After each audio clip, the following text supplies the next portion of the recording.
Basic Architect.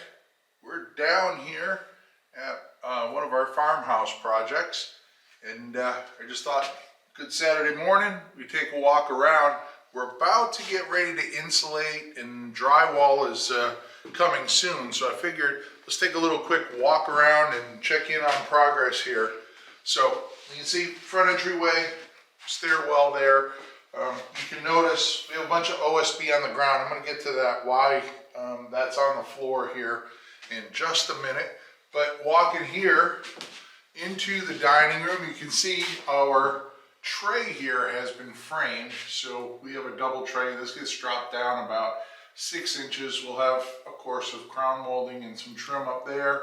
And then we'll have that repeated down below here. You can see all of our windows have been installed. These are Schuco triple glazed. These are a UPVC window. We have fixed units, operable units here. As a reminder, all of our framing here was the T-stud, and we did that 24 inches on center.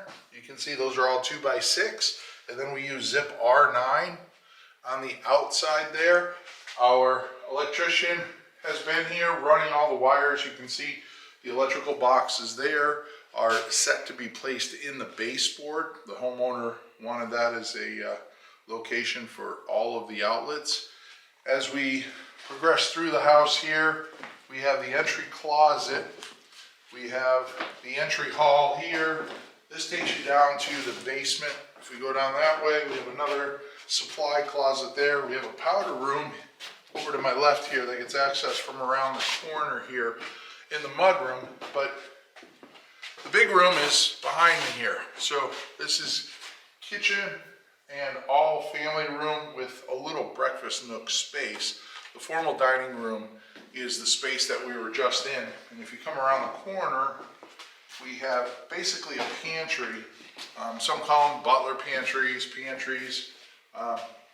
basically have a storage closet pantry here. And then here we'll have a real working pantry. So this will have some cabinetry, uppers, lowers, here to help service that. And then along here, we just have a long bank of cabinets with a very large island here and some associative cabinetry on the side there. Coming in here, this is what we call Mom's office. It's right off of the kitchen. It'll have a pair of French doors. Notice there's an indentation in the wall here, and that indentation is intentional so that as the door swings around, it has that pocket to sit in.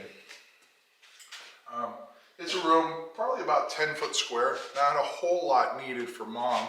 You can have a bank of cabinetry or furniture down that wall, down this wall, separated by the window, as well as when you're in on the kitchen, you get some visual out this side of the house.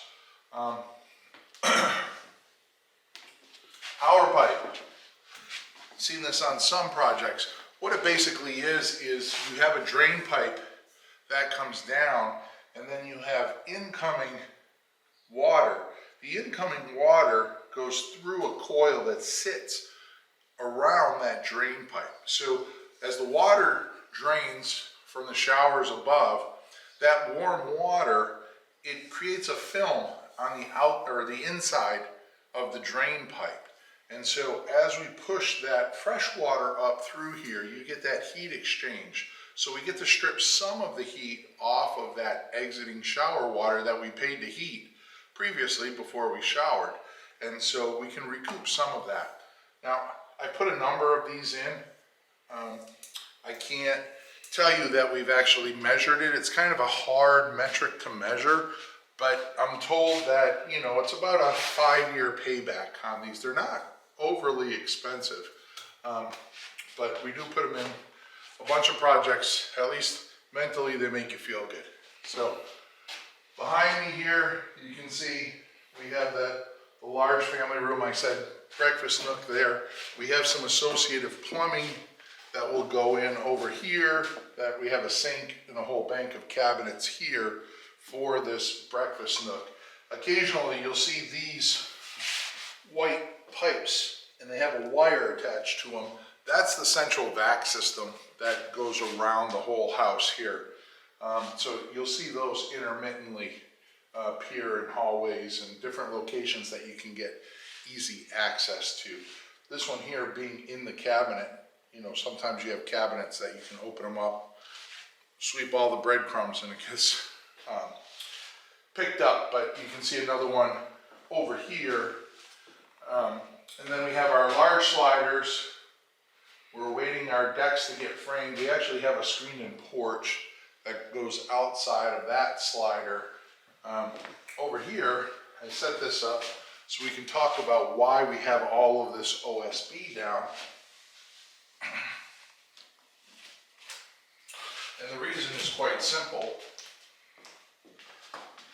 As you can see, we're using warm board as a radiant floor heating system here, and all the tubes have been installed. So as a protectorant, the builder went and just got some commodity grade OSB and basically covered all the floors to protect the warm board system down there. And we'll be able to go and check all of the mechanicals for that downstairs. This is a little nook here that is where the TV will go, an entertainment center. You can see occasionally up here, you'll see the small metal circles with a little transformer. That's for a recessed light. And then you can see the larger circle there on the mesh. That's actually for a speaker system. So you can see we have all of our lighting. We have our HVAC, everything's in place. Electricians do a really good job. They string everything up so that when you look down or enter into a room and look down through all of the lights, they align perfectly. You know, this is a really good shot of, here's that T-stud system that we were talking about earlier. The T-stud is nothing more than, you know, two 2x3s built like a truss so that we can blow in insulation here. You get about a 97% thermal break across that stud by virtue of making it the T-stud or the truss stud. And also notice that, you know, you can wrap your hand around inside that corner there also. So we're getting insulation all the way around there, and even here on the inside corners, the same thing. So trying to maintain, you know, one of my favorite words, continuity. So we're trying to maintain that. We have our large lift and slide. For those of you not familiar with a lift and slide door, you'll notice that if I take the lever and I rotate it, the whole door just went up on a set of wheels. And that allows me to open the door very easily. And then close the door, and then dropping it locks it. So anyways, that's progress on the first floor.